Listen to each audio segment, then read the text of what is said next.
رب اشرح لی صدری ویسر لی امری واحلل عقدۃ من لسانی یفقہوا قولی اللہم الہمنا رشدنا واعذنا من شرور انفسنا اللہم ارنا الحق حقا وارزقنا اتباعہ وارنا الباطل باطلا وارزقنا اجتنابہ آمین یا رب العالمین۔ حضرات محترم، آج کے لیے جو عنوان مقرر کیا گیا ہے وہ ہے رب ہمارا۔ یہ در حقیقت اللہ تعالیٰ کی ایک پہچان حاصل کرنے کی کوشش ہے جسے ہم معرفت کہتے ہیں، اللہ کو پہچاننا، اس لیے کہ اللہ تعالیٰ کے جو بھی حقوق ہمارے اوپر عائد ہوتے ہیں ان کا دار و مدار اللہ تعالیٰ کی معرفت پر ہے۔ قرآن مجید سے اس چیز کا اشارہ نکلتا ہے کہ دنیا میں جتنا بھی شرک رہا ہے اس کا سبب اللہ کو نہ پہچاننا رہا ہے۔ ما قدر اللہ حق کا قدری، انہوں نے اللہ کو نہیں پہچانا جیسے کہ اس کے پہچاننے کا حق تھا۔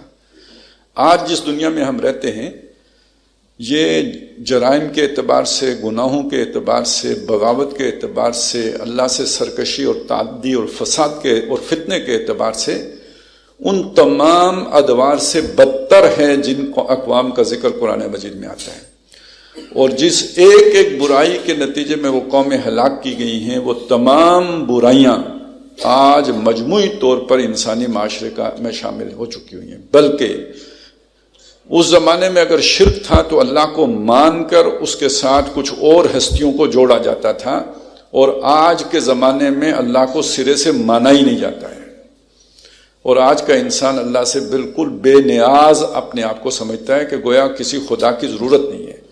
وہ صاف کہتا ہے کہ پہلے لوگ بے بس لوگ تھے، ان کے پاس طاقت نہیں تھی، ٹیکنالوجی نہیں تھی ان کے پاس، تو وہ اپنی مجبوریوں کے ازالے کے لیے کسی جو ہے سپر نیچرل تصور کو اختیار کر لیتے تھے، خدا بنا لیتے تھے، پھر اسے پوجنا شروع کر دیتے تھے۔ آج ہم بارش برسانے پہ قدرت رکھتے ہیں، آج ہم موسم کی پریڈکشن کر سکتے ہیں، آج ہم موسم کی سختیوں کا مقابلہ کر سکتے ہیں۔ تو آج کے انسان کو کسی ایسے خدا کی ضرورت نہیں ہے۔ آج انسان خود، یعنی یوں کہہ لیجیے، خود مکتفی ہے، اپنی ضرورتیں خود پوری کرنے کے لیے کافی ہے، تو اسے کسی خدا کی ضرورت کیا ہے؟ ہاں، جو لوگ غریب رہ گئے، جو پیچھے رہ گئے، تو وہ اپنے غم مٹانے کے لیے کسی خدا کا تصور رکھ سکتے ہیں۔ باقی جن لوگوں کو وسائل جن کے ہاتھ میں آ گئے ہیں انہیں اب کسی خدا کے تصور کی ضرورت، یہ دنیا ہے جس میں ہم رہ رہے ہیں۔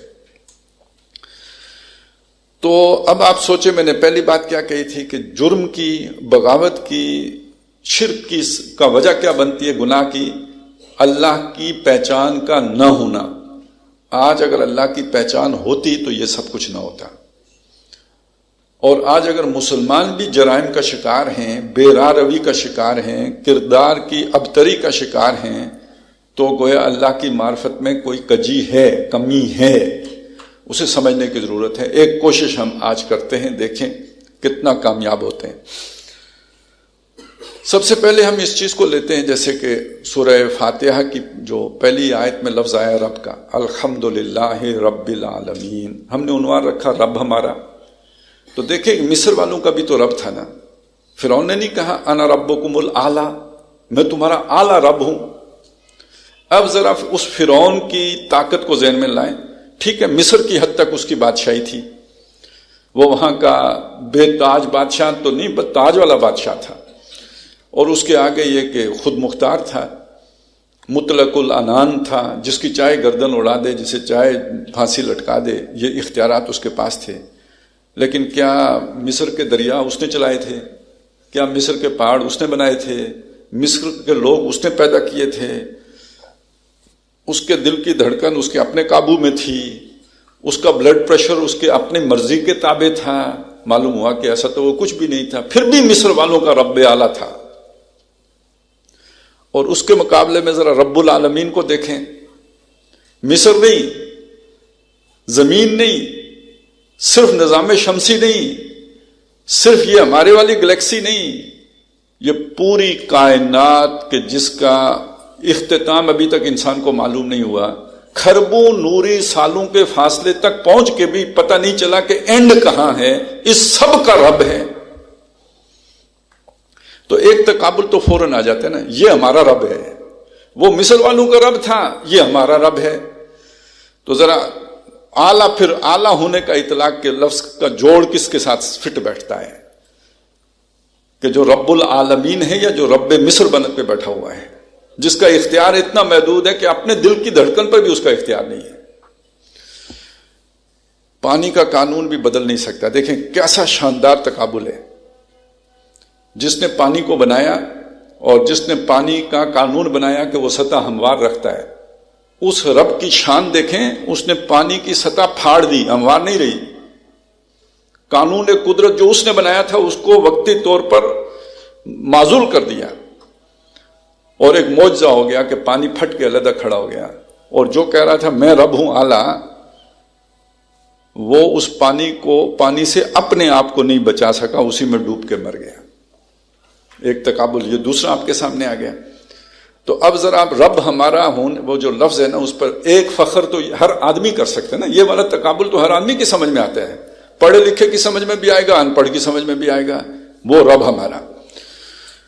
لیکن جو بات ذرا اس سے گہرائی میں سمجھنے کی ضرورت ہے وہ یہ کہ آج ہم رب کا لفظ کس معنی میں استعمال کرتے ہیں۔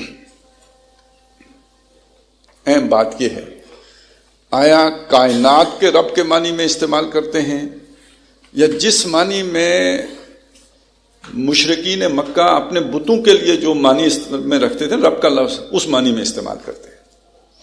اب دیکھیں وہ بتوں کی حیثیت قرآن مجید نے کیا بیان کی ہے کہ اللہ تعالیٰ ایک مثال بیان کرتا ہے، اسے توجہ سے سننا۔ یا ایھا الناس، اے لوگو، ضرب مثل بیان کی جاتی ہے ایک مثال، فاستمعوا لہ، کان لگا کے سننا۔ ان الذین تدعون من دون اللہ، جن ہستیوں کو تم پکارتے ہو اللہ کو چھوڑ کر، لن یخلقوا ذبابا، وہ مکھی بھی نہیں بنا سکتے، وَإِن یسلبھم الذباب شیئا، اور ان کے آگے سے مکھی اگر کوئی شے لے جائے، اچک لے، وہ اس سے واپس چھین نہیں سکتے۔ تو مشرکین مکہ کے بھی ارباب تھے، مشرکین مکہ کے بھی آلہہ تھے، لیکن وہ آلہہ اور وہ ارباب اتنے بے قدرے تھے، اتنے بے بس تھے، اتنی محدود صلاحیتوں کے مالک تھے، ایک مکھی نہیں بنا سکتے تھے، بلکہ جو یہ آ کے ان کے سامنے حلوے مانڈے رکھتے تھے، اس میں سے اگر مکھی کچھ کھا لے تو یہ چھین نہیں سکتے تھے، اتنی قدرت کی ان کے ہاں کمی تھی۔ اور اس کے مقابلے میں رب العالمین، تو جو اصل بات میں آپ کے سامنے رکھنا چاہتا ہوں، معافی چاہتا ہوں، لیکن میرا گمان یہ ہے، ہو سکتا ہے سوء ظن ہو، لیکن ہے کہ آج ہم مسلمانوں کی اکثریت رب کو اسی معنی میں استعمال کرتے ہیں لفظ کو کہ وہ اس کے بادشاہی ہیں، آسمانوں میں ہیں، زمین پر ہمارا بادشاہ کون ہے، زمین پر ہمارا رب کون ہے۔ تو جو نوکری کرتا ہے وہ جو رب کے ساتھ رشتہ ہونا چاہیے وہ رشتہ اس کا اپنے باس کے ساتھ ہے۔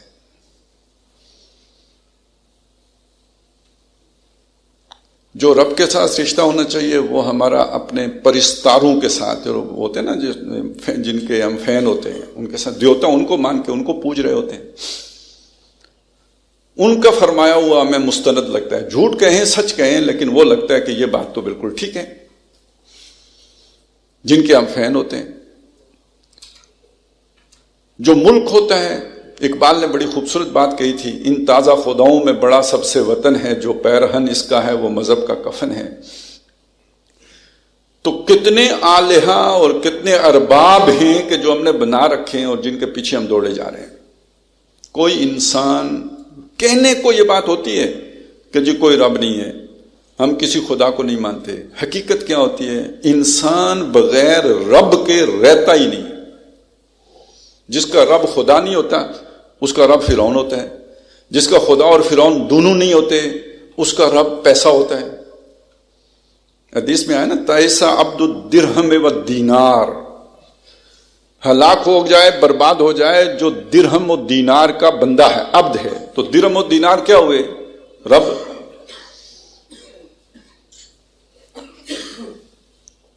دنیا کسی نے اس کو وہ حیثیت دی ہوئی ہے، مال و اسباب دنیا ان کے پیچھے اسی طرح پڑا ہوا ہے جیسے رب کے پیچھے پڑنا چاہیے۔ تو رب ہر کسی کا ہوتا ہے۔ رب ہوتا کیا ہے؟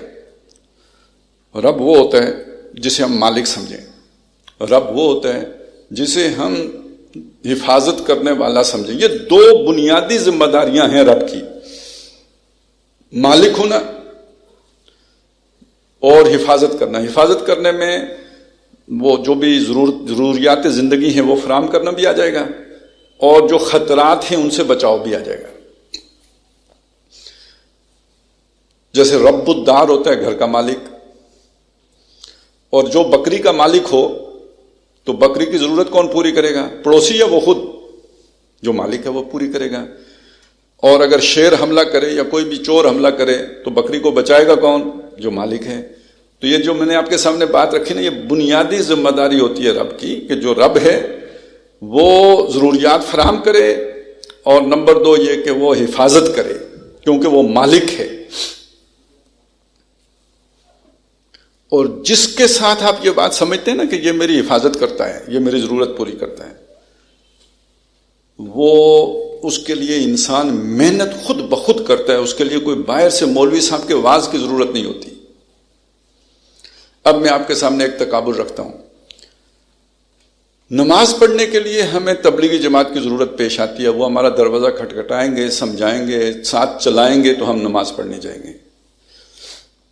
دکان کرنے کے لیے، نوکری کرنے کے لیے، کیریئر اپنانے کے لیے تو اس کی ضرورت نہیں پیش آتی. کیوں؟ کہ دکان کے ساتھ ہمیں پتہ ہے کریں گے تو کھائیں گے. ضرورت یہاں دکان سے پوری ہوتی ہے. بیمار ہوں گے تو علاج پیسے سے ہوگا، وہ دکان فراہم کرتی ہے.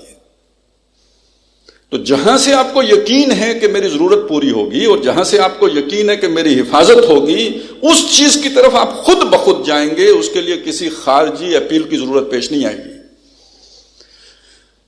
اور چونکہ ہمیں آج کے دن یہ ان چیزوں میں یقین جو ہے پیسے پہ ہے، تو آج ہمارا رب حقیقت میں پیسہ ہے، اور پیسے کے وہ تمام ذرائع جہاں سے وہ ملتا ہے اس کی طرف ہم خود جاتے ہیں. اللہ کی طرف ہم خود نہیں جاتے، کیونکہ اب ہمارا یہ یقین ہی نہیں رہا کہ اسباب سارے اللہ کے قبضے میں ہیں. تو زبان سے ہم مانتے ہیں کہ وہ ہمارا رب ہے، لیکن وہ یہ یقین کہ وہ ہمارا رب ہے وہ نہیں ہے. اس یقین کی کمی ہے، بلکہ یہ رب کے معنی ہی ہم نے محدود کر دیے ہیں. اب میں ایک چیز آپ کے سامنے رکھتا ہوں، دیکھیں رب کا لفظ کن معنوں میں قرآن مجید میں استعمال ہوا ہے. یقیناً ان معنی میں بھی ہوا ہے کہ اس کی پوجا کی جائے، اس کی تپسیا کی جائے، اس کے گھیان دھیان کیا جائے، مراقبہ کیا جائے. ان معنوں میں ہوا ہے، یقیناً ہوا ہے. عبادت میں آداب عبودیت بھی شامل ہے. لیکن عبادت کا اصل معنی کیا ہے؟ رب اصلاً کون ہوتا ہے؟ جہاں کوئی معنی میں اختلاف کیا ہی نہیں جا سکتا، میں وہ آیتیں آپ کے سامنے رکھتا ہوں. سورہ یوسف، حضرت یوسف علیہ السلام جب مصر پہنچ گئے، اس کے بعد جب جیل پہنچ گئے تو جیل میں ان کو 2 قیدی ملے جنہوں نے اپنا ایک خواب ان کے سامنے پیش کیا. اس خواب کی آخر میں جب جا کے انہوں نے انہیں تعبیر بتائی، اما احدکما، تم 2 میں سے جو ایک ہے وہ نجات پا جائے گا. فیسقی ربہ خمرا، وہ اپنے رب کو شراب پلائے گا. یہاں رب کا کیا معنی ہے؟ بادشاہ. جو مصر کا بادشاہ ہے، اس کا مطلب ہے یہ شاہی ساقی تھا، دربار شاہی کا ساقی تھا. کوئی غلطی ہو گئی کہ کوئی پیالہ ٹوٹ گیا ہوگا، وہ جیل چلا گیا. اب اس نے جو بھی خواب دیکھا وہ حضرت یوسف علیہ السلام کے سامنے بیان کیا، اور حضرت یوسف علیہ السلام نے اس کو بتا دیا کہ وہ اپنی سابقہ ڈیوٹی پر بحال ہو جائے گا. فیسقی ربہ خمرا. لیکن یہاں رب کا لفظ کس معنی میں استعمال ہوا؟ بادشاہ کے معنی میں. پھر دوسرے کو بھی خواب بتانے کے بعد اگلی بات آئی ہے، اللہ تعالیٰ نے بیان کی ہے، وَقَالَ لِلَّذِي ظَنَّ أَنَّهُ نَاجٍ مِّنْهُمَا. اور حضرت یوسف علیہ السلام کو جس شخص کے بارے میں یقین تھا کہ یہ نجات پا جائے گا، یعنی بادشاہ صاحب کا ڈیوٹی پہ واپس چلا جائے گا، کہاں جائے گا؟ بادشاہ کے پاس جائے گا. اب جب شراب پلائے گا تو قربت بھی ہوگی، اور بادشاہ سلامت جب طبیعت ان کی جو ہے نا وہ کیفیت میں آئے گی تو بات بھی مانیں گے. اب ساقی نہیں جانتا کہ بات کب منوانی ہے، تو ساقی سے بہتر کون جانتا ہے کہ بادشاہ کے سامنے بات کب کرنی ہے اور کیسے کرنی ہے. تو حضرت یوسف علیہ السلام نے یہ ساری باتیں سوچتے ہوئے اس سے یہ کہا، وَظَنَّ أَنَّهُ نَاجٍ مِّنْهُ مَذْكُرْنِي عِندَ رَبِّكَ اپنے رب کے پاس میرا ذکر کرنا. اب یہاں پھر کون رب ہے؟ بادشاہ.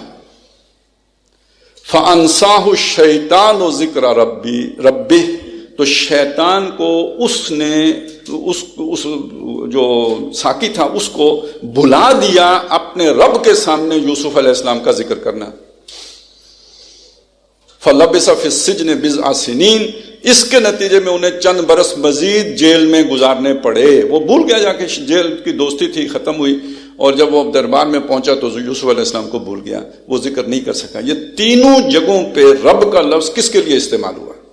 بادشاہ کے لیے. اور اسی کو سامنے رکھ کر آپ سوچیں کہ جب فرعون نے یہ بات کہی ہوگی اپنی قوم سے کہ انا ربکم الاعلی، میں تمہارا اعلی رب ہوں، تو کیا اس معنی میں کہہ سکتا تھا کہ مصر میں نے بنایا ہے یا تمہیں میں نے پیدا کیا ہے؟ کیسے کہہ سکتا تھا؟ کتنے لوگ وہاں تھے جن کے سامنے وہ خود پیدا ہوا؟ یہ بات تو کہنے کا امکان ہی نہیں تھا کہ وہ کہے، اور اگر کہے تو کوئی مان لے تو پاگل ہے جو اس کی بات کو مان لے گا. اس معنی میں نہیں کہہ رہا تھا، وہ اسی معنی میں کہہ رہا تھا جس معنی میں ابھی آپ نے یہ آیات سنی ہے. کیوں؟ وہی مصر ہے، اور یوسف علیہ السلام کے بعد کا مصر ہے. یوسف علیہ السلام کے دور میں اگر مصر کے بادشاہ کے لیے رب کا لفظ استعمال ہوتا ہے تو اس کے بعد فرعون کے لیے وہ لفظ کیوں نہیں استعمال ہوگا؟ تو وہاں بادشاہ کو رب کہتے تھے، اور صرف وہی نہیں کہتے تھے، بادشاہ ہوتا ہی اپنے آپ کو رب سمجھتا ہے. اگر آپ نمرود اور ابراہیم علیہ السلام کا مکالمہ سامنے رکھیں تو اس میں بھی یہی تقابل آتے ہیں کہ جس کو بادشاہی دی تھی ہم نے، اس نے کہا انا احیی و امیت اذ قال ابراہیم، جب ابراہیم علیہ السلام نے کہا ان ربی یحیی و یمیت، میرا رب وہ ہے جو زندہ کرتا ہے وہ مارتا ہے، وہ کہتا ہے انا احیی و امیت. اس نے کہا میں بھی یہ کام کر لیتا ہوں. اب وہ جو بھی اس نے مصنوعی طریقے سے کیا، ایک چکر چلایا، وہ ایک الگ معاملہ ہے، لیکن بات وہاں بھی رب کی ہو رہی ہے کہ تو رب نہیں ہے، میرا رب وہ ہے جو زندہ کرتا ہے اور مارتا ہے، تو یہ کام نہیں کر سکتا. تو گویا نمرود کے ذہن میں بھی یہی خناس تھا کہ میں رب ہوں، اور حضرت ابراہیم علیہ السلام اس کا یہ خناس نکال رہے ہیں. یہی خناس جو ہے وہ فرعون کے دماغ میں بھی تھا، اور وہ کہہ رہا تھا مصر کا رب میں ہوں، بادشاہ میں ہوں. سورہ توبہ کی ایک آیت ہے، اس سے یہ بات اور بھی کھل جاتی ہے کہ رب کون ہوتا ہے. یہ یہود اور نصارہ کے بارے میں آئے تھے. اس میں فرمایا اتخذوا اخبارہم و رہبانہم اربابا من دون اللہ، رب کی جمع ارباب ہے. انہوں نے اپنے بڑے بڑے جو علماء تھے ان کو اور اپنے صوفیاء یا درویشوں کو اللہ کو چھوڑ کر رب بنا لیا.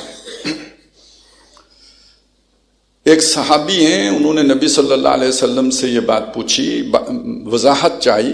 وہ عیسائی سے مسلمان ہوئے تھے. انہوں نے کہا کہ اللہ کے نبی، ہم نے تو کبھی اپنے علماء کو اور اپنے درویشوں کو رب نہیں بنایا، تو یہ اللہ تعالیٰ کیا کہہ رہے ہیں، مجھے سمجھ نہیں آئی. تو حضور نے فرمایا کیا ایسا نہیں ہوتا تھا کہ جس شے کے بارے میں وہ کہیں یہ حلال ہے تم مان لیتے تھے، جسے کہیں یہ حرام ہے تم مان لیتے تھے. انہوں نے کہا ہاں یہ تو ہوتا تھا. تو حضور نے فرمایا صلی اللہ علیہ وسلم یہی رب بنانا ہے. اب میرا خیال ہے اس آیت کے بعد مجھے مزید دلائل دینے کی ضرورت نہیں کہ رب کون ہوتا ہے. رب وہ ہوتا ہے کہ جس کے پاس علت و حرمت کا اختیار ہو. بادشاہ کو رب کیوں کہتے ہیں؟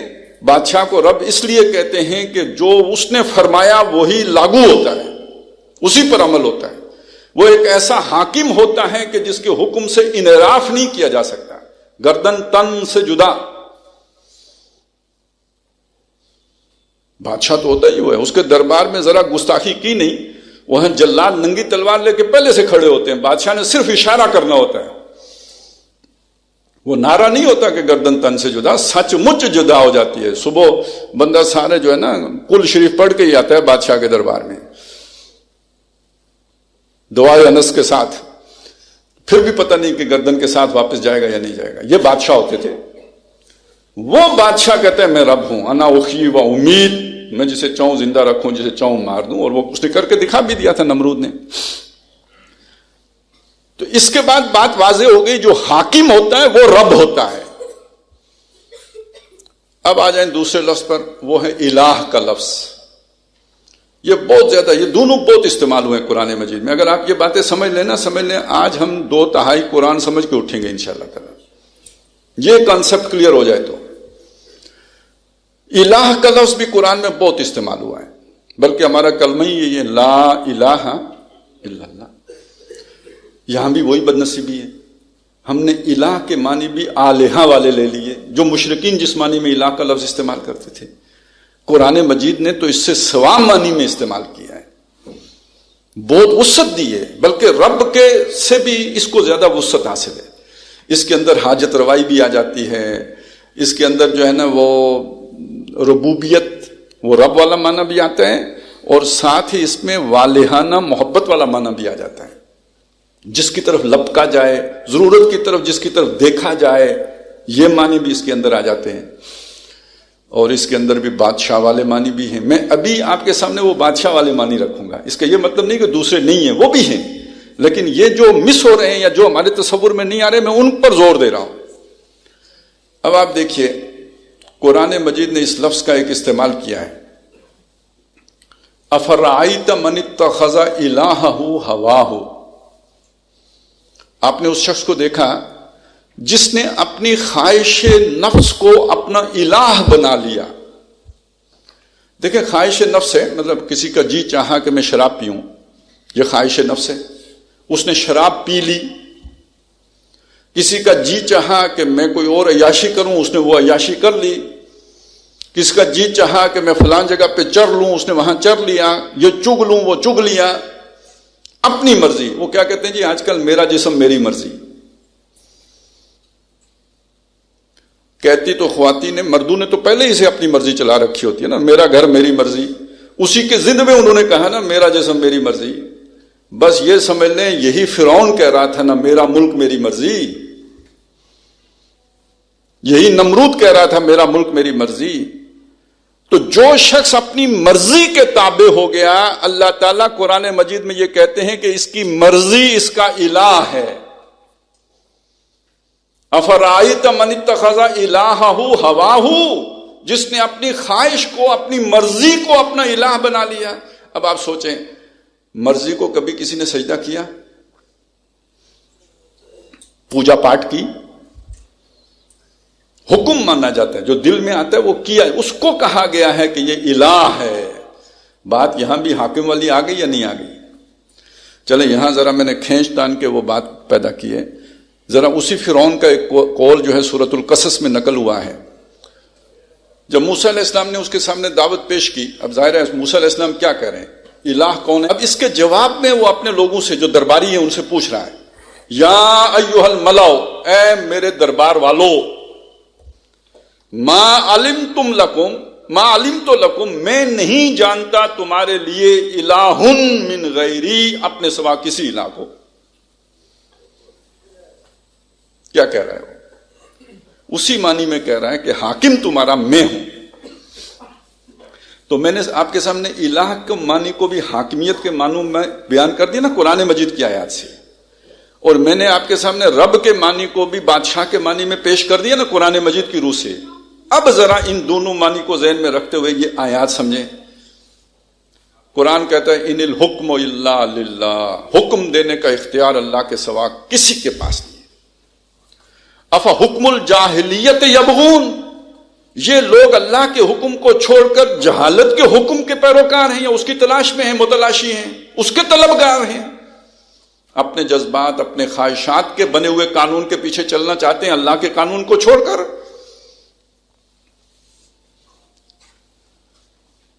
لا یشرک فی حکمہ احدا، وہ اپنے قانون بنانے کے اختیار میں، حکم دینے کے اختیار میں اپنے ساتھ کسی کی شرکت گوارا نہیں کرتا. اب آپ سوچیں، ہمیں یہ تو معلوم ہے کہ وہ دوسرے کو سجدہ کریں تو شرک ہو جاتا ہے، غیر اللہ کو سجدہ شرک ہے. یہ دوسرے کا حکم ماننا. اب میں آپ کو بنیادی باتیں بتا دیتا ہوں. اللہ کو ہم نے پہچانا، جیسے ابھی ہمارے سامنے پہچان آ رہی ہے. اس کے بعد ہم نے اسے مانا آمنت باللہ کما ہوا باسمائہ وصفاتہ. اس کے بعد کیا ہے؟ وقبلت جمیع احکامہ، اس کے تمام احکام کو میں نے قبول کیا. یعنی ان کا تابعدار ہو گیا، فرما بردار ہو گیا۔ اقرار باللسان و تصدیق بالقلب، یہ ہے نا ایمان مجمل۔ تو یہی بات تو میں آپ کے سامنے ذرا کھول کے بیان کر رہا ہوں۔ قبل تو جمیع احکام میں ہی اس کے سارے احکام ماننے کا نام ہے ایمان۔ یہ احکام مانے جا رہے ہوں فرعون کے، اور کہیں الہ العالمین اللہ تعالیٰ ہے، تو یہ تو کنٹراڈکٹری ہے۔ وہ تو میں بعد میں ادھر آؤں گا کہ یہ اس وقت بندہ مومن کے پر فرض کیا بنتا ہے، لیکن ابھی یہ سمجھ لیں کہ الہ اور رب کا یہ جو معنی بنا حاکم ہونے کا، اس کے حوالے سے قرآن مجید کیا کہتا ہے؟ لا یشرک فی حکمہ احدا، وہ اپنے حکم دینے کے اختیار میں کسی کی شرکت گوارا نہیں کرتا۔ ان الحکم الا للہ، اصل میں یہی وہ باتیں تھی جس پر اقبال نے وہ بات کہی تھی کہ سروری زیبا فقط اس ذات بے ہمتا کو ہے، حکمراں ہے ایک وہی باقی بتان آزری، بادشاہی تو ایک ہی ذات کو زیبا ہے۔ فرعون کے سر پر یہ تاج جچتا ہی نہیں ہے، نمرود کے سر پر جچتا ہی نہیں ہے، اس کا سزاوار تو ایک ہی ہے، اور وہ اللہ تبارک و تعالی ہے۔ حکمراں ہے ایک وہی اصل حکمران ہے، باقی اگر کوئی دعویٰ کرے تو وہ آزر کے بتوں کی مانند ہے، محدود، کمتر، لیکن وہ انا ربکم الاعلی کا دعویٰ کر بیٹھے گا تو اصل میں تو سروری اس کی ہے۔ اب بادشاہ کے حوالے سے دیکھیے قرآن مجید نے اس کو کتنا بار بار استعمال کیا، ہم بالکل بھولے بیٹھے ہیں۔ یہ جو ہے نا لہو ملک السماوات والارض اور للہ ملک السماوات والارض، 17 مرتبہ قرآن مجید میں یہ ایکسپریشن آئی ہے، بادشاہی اللہ کی، آسمان اور زمین سب کی۔ باقی جو اس طرح کی آیات ہیں، فسبحان الذی بیدہ ملکوت کل شیء، پاک ہے وہ ذات جس کے ہاتھ میں ہر شے کی بادشاہی ہے۔ تبارک الذی بیدہ الملک، بابرکت ہے وہ ذات جس کے ہاتھ میں بادشاہی ہے۔ یسبح للہ ما فی السماوات و ما فی الارض الملک القدوس العزیز الحکیم، الملک القدوس العزیز الحکیم۔ سورہ حشر کے آخر میں جو آیات آئی ہیں، لا الہ الا ہو، الہ سے بات شروع ہوئی ہے، لا الہ الا ہو عالم الغیب والشہادہ هو العزیز الحکیم۔ اس کے بعد اللہ الذی لا الہ الا ہو، آگے کیا ہے؟ الملک، القدوس، السلام، المؤمن، المہیمن، العزیز، الجبار، المتکبر، یہ سب الملک کی بھی صفات ہیں نا۔ یہ بادشاہ، اور یہ اپنی بادشاہی میں بھی کسی کی شرکت گوارا نہیں کرتا۔ سورہ بنی اسرائیل کی آخری آیت کیا ہے؟ وَقُلِ الْحَمْدُ لِلَّهِ الَّذِي لَمْ يَتَّخِذْ وَلَدًا وَلَمْ يَكُنْ لَهُ شَرِيكٌ فِي الْمُلْكِ وَلَمْ يَكُنْ لَهُ وَلِيٌّ مِّنَ الذُّلِّ وَكَبِّرْهُ تَكْبِيرًا۔ کل شکر اس ذات کے لیے ہے کہ جس کے کوئی اولاد نہیں ہے۔ ایک طرح کی شرک کی نفی ہو گئی۔ یہ جو عیسائیوں نے حضرت مسیح علیہ السلام کو اللہ کا بیٹا بنایا، نفی ہو گئی۔ جو مشرکین مکہ نے فرشتوں کو اللہ کی بیٹیاں بنایا، اس کی نفی ہو گئی۔ جو یہود کے ایک طبقے نے یا ایک گروہ نے حضرت عزیر علیہ السلام کو اللہ کا بیٹا بنایا، اس کی نفی ہو گئی۔ تو اس کا کوئی اولاد نہیں ہے۔ لم یتخذ ولدا، کتنا بڑا شرک ہے کسی کو اولاد بنانا۔ ان دعوا للرحمن ولدا، کہ انہوں نے یہ پکارا کہ رحمان کی اولاد ہے، اس سے پہاڑ دہ جانے کو ہیں، آسمان پھٹ پڑنے کو ہے، زمین شک ہو جانے کو ہے۔ یہ بہت بڑا گناہ ہے، بہت بڑا طوفان اٹھا لائے ہو تم۔ اس کے ساتھ جو جوڑ کے دوسرے جس گناہ کا یا شرک کا ذکر کیا گیا وہ کیا ہے؟ وَلَمْ يَكُنْ لَهُ شَرِيكٌ فِي الْمُلْكِ، بادشاہی میں اس کا کوئی شریک نہیں ہے۔ تو ذرا بادشاہ ہونے کا بھی تصور واضح ہو گیا نا۔ اب رب دیکھیں، میں نے آپ کو بتایا پرانے وقتوں میں بھی کس معنی میں استعمال ہوتا تھا؟ بادشاہ کے معنی میں۔ الہ کا بھی بادشاہ کے معنی میں۔ اللہ کے بارے میں دونوں آئے تو اللہ بادشاہ بھی ہے، رب الہ بھی ہے، بادشاہ بھی ہے، حاکم بھی ہے۔ ہم بھول بیٹھے ہیں تو اس کا یہ مطلب تو نہیں کہ ہمارے قیاس پر اللہ تعالیٰ کا تعارف جو ہے نا اس کا انحصار ہے، نہیں۔ اللہ کا تعارف قرآن مجید نے کرایا ہے، اور وہ تعارف یہ ہے جو میں نے آپ کے سامنے پیش کیا ہے۔ اب اس کا ایک نتیجہ نکلتا ہے۔ نتیجہ کیا نکلتا ہے؟ اگر آپ نے اللہ کو رب مانا ہے، اگر آپ نے اللہ کو الہ مانا ہے، اور آپ ایک ایسی جگہ پہ رہتے ہیں جہاں باقی لوگ کسی اور کو الہ اور رب مانتے ہیں، یعنی بادشاہ اور حاکم مانتے ہیں، اب آپ وہاں چین سے نہیں رہ سکتے. جسے آپ رب مانتے ہیں، الہ مانتے ہیں، بادشاہ مانتے ہیں، حاکم مانتے ہیں، باقی لوگ تو اس کو مانتے ہی نہیں، تو آپ اور وہ کو ایگزسٹنس کیسے ہو سکتی ہے؟ نہیں، آپ کا تو کانفلکٹ ہے، فرکشن ہوگی. آپ چاہیں گے کہ آپ کے رب کی بادشاہی کو تسلیم کیا جائے، لوگ چاہیں گے جس کو انہوں نے بادشاہ بنایا ہوا ہے اس کی بادشاہی کو تسلیم کیا جائے. جب موسیٰ علیہ السلام آئے تو یہ جھگڑا کھڑا ہوا یا نہیں کھڑا ہوا؟ جب ابراہیم علیہ السلام آئے تو یہ جھگڑا کھڑا ہوا یا نہیں کھڑا ہوا؟ جب محمد الرسول اللہ صلی اللہ علیہ وسلم آئے تو مکے میں یہ جھگڑا کھڑا ہوا یا نہیں؟ یہی تو تھا نا، مرضی ابو جہل کی چلے گی یا اللہ کی چلے گی. اب دیکھیے نا سورہ بنی اسرائیل کے آخر میں کیا کہا، وَكَبِّرْهُ تَكْبِيرًا، اس کو بڑا کرو جیسے بڑا کیا جاتا ہے. یہاں فرعون بڑا بن کے بیٹھا ہے، نمرود بڑا بن کے بیٹھا ہے، یہ مشرکین مکہ بڑے بن کے بیٹھے ہیں. تم نے اپنے رب کو بڑا کرنا ہے، تم نے اللہ کو بڑا کرنا ہے، اس کی کبریائی کو نافذ کرنا ہے. صرف بول نہیں بولنے ہیں، فی الواقع نافذ کرنی ہے. اب یہ تمہارا اور ان کی اکٹھا تو نہیں رہ سکتے، کو ایگزسٹنس تو نہیں ہو سکتی. باطل دوئی پسند ہے، حق لا شریک ہے. شرکت میانہ حق کو باطل نہ کر قبول. بندہ مومن یہ صورت قبول ہی نہیں کر سکتا کہ خدا کی بادشاہی میں کوئی اور شریک کرے اور اللہ کے حکم کے ہوتے ہوئے کسی اور کا حکم مان لے. لا طاعت لمخلوق فی معصیت الخالق. اگر خالق کی معصیت ہو رہی ہو تو مخلوق میں سے کسی کا ایسا حکم مانا نہیں جائے گا. یہ ایمان کا لازمی تقاضا ہے. اللہ کے تعارف کی بات آئی. سورہ اخلاص کے علاوہ جو دوسری توحید پر ایک جو آیت جس کا سب سے زیادہ بیان ہوتا ہے وہ آیت الکرسی ہے. اس کے بعد کیا آیت ہے؟ لا اکراہ فی الدین، دین میں کوئی جبر نہیں ہے. بادشاہ لوگ جبر کرتے ہیں، وہ بہت بڑا بادشاہ ہونے کے باوجود اس نے اس دنیا میں صرف اس زمین کے اوپر، باقی کہیں بھی پوری کائنات میں اللہ ہی کا جبر نافذ ہے. سورج اپنی مرضی نہیں کر سکتا، چاند نہیں کر سکتا، کوئی ستارہ نہیں کر سکتا، سب اللہ کی مرضی چل رہی ہے. یہ صرف چھوٹی سی ایک زمین ہے، پوری کائنات کے مطابق ذرہ بھی نہیں ہے، جس کے اوپر میں اور آپ آباد ہیں. اور ہمیں ایک چھوٹے سے وقت کے لیے اس نے آزادی دی ہوئی ہے، ایک چھوٹے سے ایریے میں. لہذا اللہ نے جبر نہیں کیا ہے، تو آپ کو آزادی دی ہے. اما شاکرا و اما کفورا، یہ آزادی دی ہے، جبر نہیں ہے.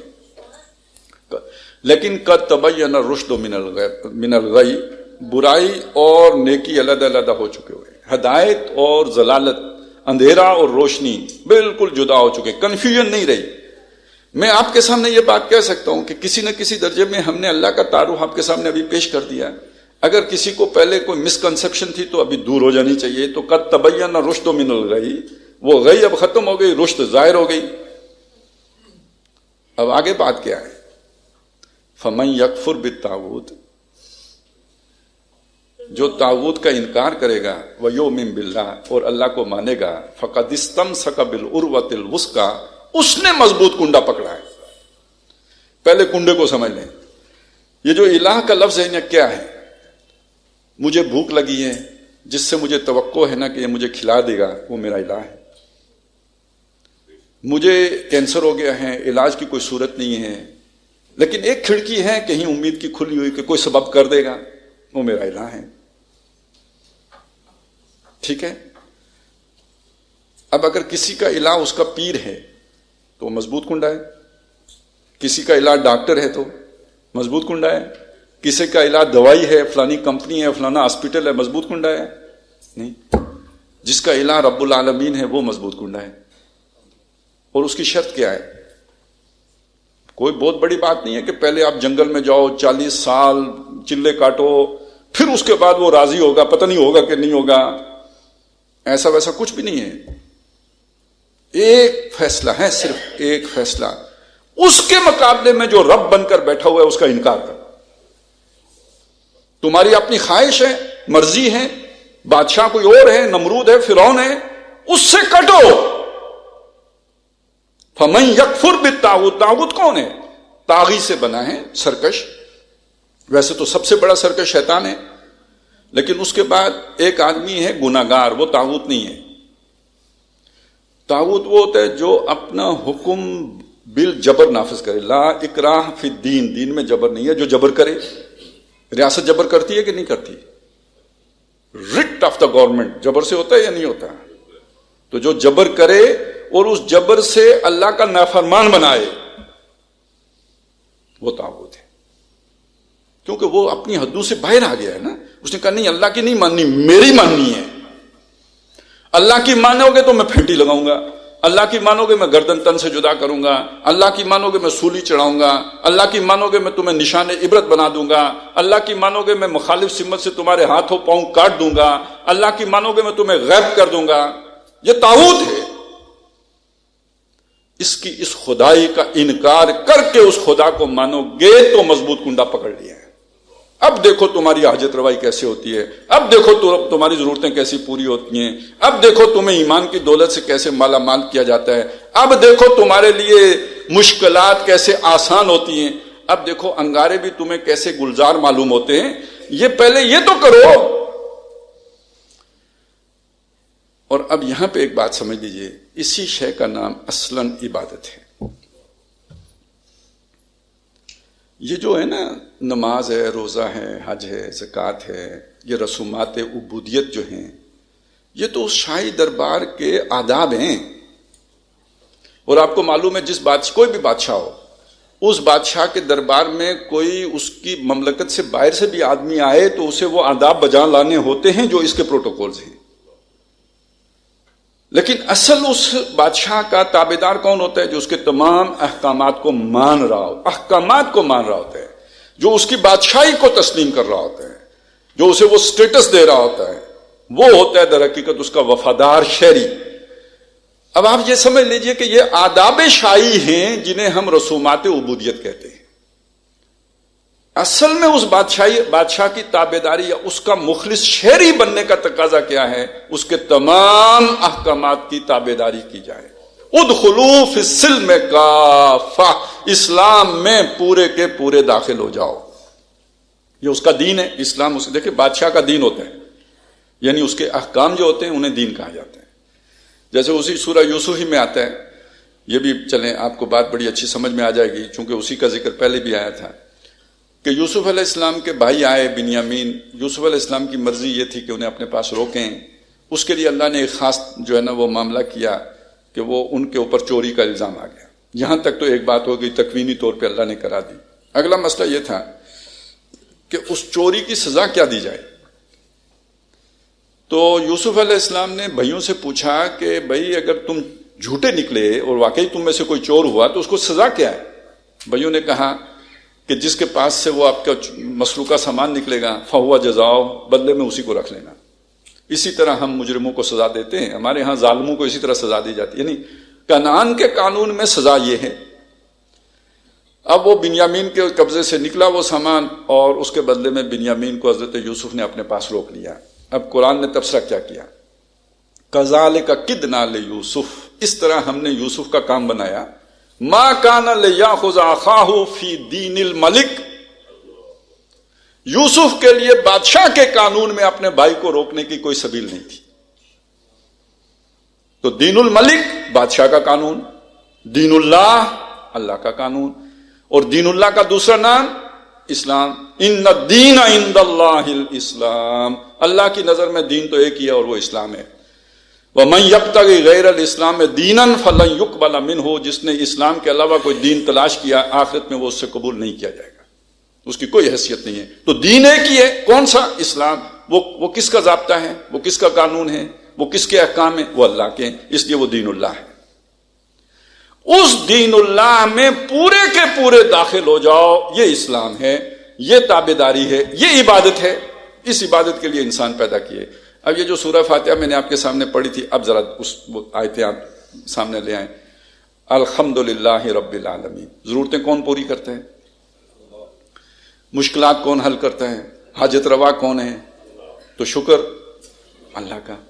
اب میری ہی کرتا ہے؟ نہیں، وہ تو سارے جہان والوں کی کرتا ہے، ساری مخلوقات کی کرتا ہے. جو مانتا ہے اس کی بھی کرتا ہے، جو نہیں مانتا اس کی بھی کرتا ہے.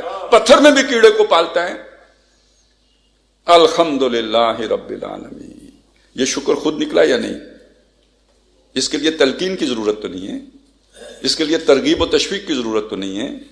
آپ نے مان لیا کہ وہ احسان کرنے والا ہے، شکر تو اندر سے خود نکلے گا. الحمدللہ رب العالمین. یہ الرحمن الرحیم کہاں سے آیا، کیسے پتہ چلا آپ کو؟ یہ اس کے ربوبیت کے مظاہر ہیں جو بتا رہے ہیں. نہایت مہربان ہے، بہت ہی رحم کرنے والا ہے، کافروں کو بھی کھلا رہا ہے، تو ماں سے بھی تو بڑھ کر محبت کرنے والا ہے، تب یہ سارے اہتمام و انصرام کر رہا ہے. اتنا کون کرتا ہے؟ ہم سوچتے نہیں میرے بھائیوں. گیس مہنگی، بجلی مہنگی، پیٹرول مہنگا، ہر شے مہنگی. ان کے بغیر ہماری زندگی چل سکتی ہے یا نہیں چل سکتی؟ چل سکتی ہے، چلتی تھی لوگوں کی. آکسیجن کے بغیر بھی چل سکتی ہے. جو شے سب سے زیادہ ضرورت ہو وہ سب سے مہنگی ہونی چاہیے، وہ مفت ہے. اور اس پر اگر ملٹی نیشنل کا کبھی قبضہ ہو گیا، پھر آپ مجھے بتائیں کس بھاؤ ملے گی. ایک سلنڈر آکسیجن کا کتنے میں پڑے گا؟ اور ابھی تک معلوم کائنات جو ہے نا، کہیں ہے آکسیجن؟ نایاب کتنی ہے؟ پوری کائنات میں کہیں نہیں ہے. یہ ایک انکیوبیٹر ہے زمین، جس کے اوپر یہ رکھی، بیچ میں اللہ نے رکھی ہوئی ہے. صرف یہ ایک چھوٹی سی زمین ہے جس کی ایک سطح تک یہ آکسیجن اللہ نے رکھی ہے، اس سے اوپر نہیں ہے. رب العالمین الرحمن الرحیم.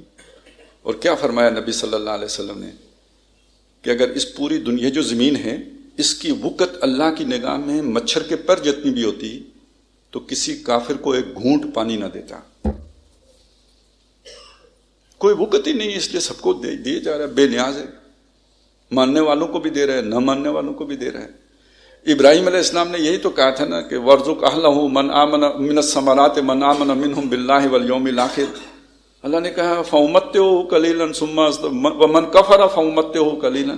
جو کفر کرے گا اس کو بھی کھلاؤں گا، مگر ایک تھوڑی مدت تک. صرف ایمان والوں کو نہیں کھلاؤں گا، کافروں کو بھی کھلاؤں گا. اور سورہ زخرف میں تو یہ بھی کہہ دیا کہ یہ خطرہ نہ ہوتا کہ سارے ہی لوگ امریکہ چلے جائیں گے تو ہم جو کافر ہیں ان کو سونے چاندی کے گھر دے دیتے. آج کہتے ہیں نا برین ڈرین ہو رہا ہے جی. کیوں ہو رہا ہے جی؟ ادھر زندگی اچھی ہے نا، تو اگر سونے چاندی کے گھر ہوتے تو سارے ادھر ہی جاتے نا. تو قرآن نے تو پہلے کہا کہ اس کی تو ہماری نظروں میں کوئی اہمیت ہی نہیں ہے. اصل اہمیت ہماری کتاب کی ہے جو ہم نے آپ کو ہدایت دی ہے نا، وہ خیرون، یہ بہت بہتر ہے، مما یجمعون، جو لوگ جمع کر رہے ہیں اس سے. یہ الرحمن اور الرحیم ہے. یہاں اس نے دی ہوئی ہے چھوٹ. لیکن بادشاہ ڈھیل دیتا ہے، لیکن بادشاہ گرفت بھی تو کرتا ہے نا. یہ تو بادشاہوں کا طریقہ ہے. اس نے دین دیا، ضابطہ دیا، اخلاق دیے، اس لیے دیے کہ لوگ من موجی کریں، من مرضی کریں، مرضی کی زندگی بسر کریں. نہ، تو یہ تو ڈھیل ایک وقت تک دی ہے. الی اجل مسمی، قلیل، تھوڑے دنوں کی. اس کے بعد کیا ہے؟ مالک یوم الدین. وہ مالک آ گیا نا. اور جب وہاں پہ پہنچیں گے، پوچھ گچھ جو پہلی ہوگی وہ تو یقیناً نماز کے بارے میں ہوگی، آداب شاہی کے بارے میں ہوگی. لیکن جو پہلا کوس بجے گا وہ کیا ہے؟ لمن الملک اليوم. آج بادشاہی کس کی ہے؟ اور فرعون کی بادشاہی میں امن سے رہنے والوں، اور نمرود کی بادشاہی میں عہدے لینے والوں، اور طاغوت کی خدمت کر کے دنیا اپنی بنانے والوں، آج بتاؤ بادشاہی کس کی ہے؟ لمن الملک اليوم. آج بادشاہی کس کی ہے؟ تو اگر وہ ادخلوا فی السلم کافہ والی شرط پوری کر لی تھی تو مضبوط کنڈے کا اس دن پتہ چلے گا، جو وہاں سے ریسکیو کر کے جنت میں لے جائے گا، اس ٹرمائل سے، دوزخ سے، وہاں سے سالویشن کا باعث بنے گا وہ تعلق جو اللہ سے قائم ہوا تھا. یہ مضبوط کنڈا ہے. وَفَمَنْ يَكْفُرْ بِالطَّاغُوتِ وَيُؤْمِنْ بِاللَّهِ فَقَدِ اسْتَمْسَكَ بِالْعُرْوَةِ الْوُثْقَىٰ لَا انفصام لَهَا. یہ ٹوٹنے والا نہیں ہے. بہت مضبوط سہارا ہے جو پکڑ لیا ہے تم نے، یہ کبھی نہیں ٹوٹے گا. اس لیے مضبوط کنڈا تمہارے ہاتھ میں رہے گا. اب اسی کے ساتھ اس بات کو جوڑ لیجئے، یہ جو اسلام میں پورے کا پورا داخل ہونا ہے یہ عبادت ہے. اصل میں بندگی اس کو کہتے ہیں، غلامی اس کو کہتے ہیں. رب کی غلامی، آقا کی غلامی، یعنی اس کے احکام کی پابندی، یعنی اسلام کی تابع داری۔ اب اس اسلام کے کوئی احکام وہ ہیں جو انفرادی طور پر پورے ہو سکتے ہیں، کوئی وہ ہیں جو انفرادی طور پر پورے کرنا چاہیں بھی تو نہیں ہو سکتے۔ نماز انفرادی طور پہ پڑھی جا سکتی ہے، روزہ انفرادی طور پہ رکھا جا سکتا ہے، دنیا کے جس کونے میں چلے جائیں آپ یہ کام کر سکتے ہیں، کوئی آپ کو نہیں چھیڑتا۔ آج سیکولر ورلڈ میں تو کوئی گنجائش ہی نہیں ہے کہ اس معاملے میں آپ کو کوئی کچھ غضن پہنچائے۔ لیکن معاشی معاملات میں جو اللہ کی رہنمائی ہے وہ تو اجتماعی معاملہ ہے، جب تک اجتماعیت ٹھیک نہیں ہوگی اس وقت تک آپ تنہا اسے ٹھیک نہیں کر سکتے۔ یہ فیصلہ کرنا کہ اس ملک میں جس میں ہم رہتے ہیں اس کا حاکم اعلیٰ کون ہے، یہ اب افراد کا معاملہ ہے، اجتماعیت کا معاملہ، یہ کسی فرد کے بس کی بات نہیں ہے۔ یہ ہے وہ بات جو آیت انہوں نے تلاوت کی تھی، وَالَّذِي أَرْسَلَ رَسُولَهُ بِالْهُدَى وَدِينِ الْحَقِّ، وہی اللہ جس نے بھیجا رسول صلی اللہ علیہ وسلم کو الہدا یعنی قرآن مجید، والدین الحق اور سچا دین دے کر، نظام حیات دے کر، لِيُظْهِرَهُ عَلَى الدِّينِ كُلِّهِ، تاکہ وہ رسول صلی اللہ علیہ وسلم اس دین حق کو کل کے کل نظام زندگی پر غالب کر دیں۔ جب تک وہ دین پوری انسانی زندگی پر غالب نہیں ہوتا تو وہ زندگی کا وہ گوشہ جہاں پر دین غالب نہیں، وہاں پر کسی اور کا دین غالب ہوگا اور وہ طاغوت ہوگا۔ تو یہ ٹکراؤ ہے، یہ کانفلکٹ ہے، یہ فرکشن ہے، یہ ہوگی تو ایمان ہے، یہ نہیں ہے تو آپ نے تو جو باطل نظام ہے اس کے ساتھ ریکنسائل کر لیا ہے، اس کے ساتھ ہم آہنگی اختیار کر لی ہے، سازگاری اختیار کر لی ہے۔ اس کا تو کفر کرنا تھا، اس کا تو انکار کرنا تھا، اور کم سے کم اس کا تقاضا یہ تھا کہ اس سے کٹ کے رہنا تھا۔ مسلمانوں کی حکومت تھی، امام ابو حنیفہ رحمۃ اللہ علیہ ان کو پیشکش ہوئی ہے کہ آپ چیف جسٹس بن جائیں، وہ نہیں بنے۔ کم از کم اتنا تو ہو اس نظام کو سرو نہ کیا جائے۔ آپ کچھ اور نہیں کر سکتے تو یہ تو کر سکتے ہیں، ڈیٹیچمنٹ تو کر سکتے ہیں نا، ہجرت تو کر سکتے ہیں، اس سے اس کے عہدے نہ لیے جائیں۔ یہ ایمان کا کم سے کم تقاضا ہے۔ اگر اللہ کو رب کی حیثیت سے، الہ کی حیثیت سے، مالک کی حیثیت سے، ملک کی حیثیت سے پہچانا ہے، یہ اس کا لازمی نتیجہ نکلے گا۔ اور اگر طاغوت ہے تو اس کے خلاف جد و جہد ہوگی، اور اس جد و جہد میں نجات ہے۔ هل ادلکم علی تجارۃ تنجیکم من عذاب علیم، وہ تجارت نہ بتاؤں جو تمہیں دردناک عذاب سے بچائے گی، تؤمنون باللہ ورسولہ وتجاہدون فی سبیل اللہ باموالکم وانفسکم، ایمان رکھو اللہ پر، اس کے رسول پر دل و جان سے، اور جہاد کرو اللہ کی راہ میں اپنے مالوں اور جانوں کے ساتھ، یعنی قربانیاں دو، نقصانات برداشت کرو۔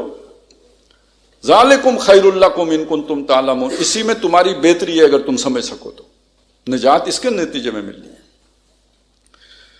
تو یہ تھی چند وہ باتیں رب ہمارا کے حوالے سے، کہ ہمارا رب یہ مشرکین مکہ والا رب نہیں ہے، یہ قرآن والا رب ہے۔ ہمارا رب وہ مصر کے آل فرعون والا رب نہیں ہے، یہ قرآن والا رب ہے، یہ موسیٰ کا رب ہے، یہ اہل مصر کا رب نہیں ہے، یہ اہل عراق کا نمرود نہیں ہے، یہ ابراہیم علیہ السلام کا رب ہے، اور یہ رب العالمین ہے، یہ کسی ایک علاقے تک محدود نہیں ہے، اور یہ کسی ایک وقت کا نہیں ہے، جیسے نمرود تھے اور ختم ہو گئے، اور جیسے فرعونہ تھے اور ختم ہو گئے، اور جیسے آج کے بادشاہ ہیں کل نہیں ہوں گے، یہ ہمیشہ سے ہے، ہمیشہ رہے گا، اور اس کی بادشاہی کل عالم پر ہے، رب العالمین ہے، رب السماوات والارض ہے، ملک السماوات والارض ہے، للہ ملک السماوات والارض ہے، تبارک الذی بیدہ الملک ہے، یہ ہے وہ رب ہے۔ اور اس کو جب ہم نے مانا ہے تو در حقیقت باقی تمام ارباب کا انکار کرنا واجب ہوتا ہے، نہیں انکار کرتے تو یہ شرک ہوتے ہیں۔ لم یکن لہ شریک فی الملک، حالانکہ اس کی بادشاہی میں کوئی اس کا شریک نہیں ہے، ولا یشرک فی حکمہ احدا، اپنے قانون بنانے کے اختیار میں کسی کی شرکت کو گوارا نہیں کرتا۔ اس طرح مانیں گے تو ہم مسلمان ہیں، نہیں تو ناسمجھ ہیں، یا اگر سمجھ کے بھی نہیں مانیں گے تو پھر تو وہ ایک جو ہے نا باغی ہیں، پھر بہت بڑے مجرم ہیں۔ وَمَنْ أَظْلَمُ مِمَّنْ ذُكِّرَ بِآيَاتِ رَبِّهِ، اس سے بڑا ظالم کون ہوگا جو اپنے رب کی آیات کے ذریعے سے سمجھایا گیا ہو، فَأَعْرَضَ عَنْهَا، پھر بھی اس نے منہ موڑے رکھا ہے۔ ثُمَّ أَعْرَضَ عَنْهَا، سورہ الف لام میم سجدہ میں، اور وہاں ساتھ الفاظ ہیں انا من المجرمین منتقمون، ایسے مجرموں سے تو ہم انتقام لیں گے۔ اللہ تعالیٰ ہمیں ان باتوں کو سمجھنے کی توفیق عطا فرمائے، ان کے مطابق پھر پوری زندگی استوار کرنے کی توفیق عطا فرمائے۔ ایک ہوتا ہے عمل کرنا، وہ اور بات ہے، استوار کرنا یعنی ایک رخ دینا اور اسی رخ پر پھر چلتے رہنا۔ ان الذین قالوا ربنا اللہ، بے شک جن لوگوں نے کہا ہمارا رب اللہ ہے، ثم استقاموا، پھر اس پر ڈٹ گئے تو نتیجہ کیا نکلے گا؟ تتنزل علیہم الملائکہ، ان پر فرشتے اترتے ہیں۔ دونوں ترجمے کیے گئے ہیں، فرشتے اتریں گے بھی کیا گیا ہے، فرشتے اترتے ہیں بھی کیا گیا ہے۔ اللہ تخافوا ولا تحزنوا، ان بادشاہوں سے نہ ڈرو، ان کا کوئی جو نقصان ہوتا ہے اس کا غم نہ کرو، وابشروا بالجنہ، جنت کی خوشخبریاں حاصل کرو، التی کنتم توعدون، جس کا تم سے وعدہ تھا۔ تو اس سے بعض لوگوں نے قیاس کیا ہے کہ مرتے وقت جب انسان بے چین ہوتا ہے کیا ہوگا؟ فرشتہ آ کے خوشخبری دیتا ہے چین سے، تمہیں آگے کا خوف نہیں، یہ جو تمہاری زندگی گزری ہے بے مقصد نہیں گزری، اللہ کی خاطر گزری ہے، اس کا غم نہیں، خوشخبری لو جنت کی۔ اور جو اگلے الفاظ ہیں اس سے لوگوں نے یہ نتیجہ نکالا ہے کہ دنیا کی زندگی میں بھی فرشتوں کا نزول ہوتا ہے، اس لیے کہ آگے الفاظ ہیں نحن اولیاؤکم فی الحیات الدنیا وفی الآخرہ، ہم تمہارے اولیاء ہیں، ولی ہیں، مددگار ہیں، حمایتی ہیں، پشت پناہ ہیں، دنیا کی زندگی میں بھی اور آخرت کی زندگی میں بھی۔ اور سورہ یوسف کا حوالہ بار بار آیا تو آخر میں حضرت یوسف کیا کہتے ہیں؟ اللہ انت ولی فی الدنیا والآخرہ، اللہ تو دنیا میں بھی میرا ولی۔ دیکھیں نا کیسے کنویں سے کس نے نکالا، مصر کس نے پہنچایا، جیل سے کس نے نکالا، ولی ہے کہ نہیں ہے؟ اس طرح تمہیں بھی نکالے گا، مضبوط کنڈا جو پکڑ لیا ہے۔ نحن اولیاؤکم فی الحیات الدنیا، دنیا کی زندگی میں بھی ہم تمہارے اولیاء ہیں، وفی الآخرہ، آخرت میں بھی ہوں گے، وہاں دوزخ سے بچائیں گے، یہاں ظالموں سے بچائیں گے۔ آزمائش آئے گی اور اسی آزمائش کے نتیجے میں رتبے بڑھائیں گے۔ تو اس پر اللہ تعالیٰ پھر استقامت عطا فرمائے۔ نماز کا جہاں تک ہوتا ہے نا، وہ بزرگ کہتے ہیں 40 دن آپ نماز پڑھو پھر اس سے بعد آپ کی نہیں چھوٹے گی، یعنی وہ عادت بن گئی ہے۔ لیکن یہ والا جو کام ہوتا ہے نا، یہ جب کوئی بادشاہ ظلم کرنے پہ آئے تو ہو سکتا ہے انسان ہمت ہار جائے، یہ استقامت مشکل ہے۔ وہ استقامت اتنی مشکل نہیں ہے، وہ تو عادت بن جاتی ہے۔ یہ استقامت مشکل ہے، روز ایک نئے انگارہ ہوتا ہے جس کو ہاتھ میں پکڑنا پڑتا ہے، نئے انگاروں کی جو ہے نا سیج ہوتی ہے جس کے اوپر چلنا پڑتا ہے۔ ایک دریا سے گزریں تو آگے دوسرا دریا جو ہے وہ کھڑا ہوتا ہے۔ تو اللہ تعالیٰ اس پہ استقامت عطا فرمائے۔ اقول قولی ھذا واستغفر اللہ لی ولکم ولسائر المسلمین والمسلمات۔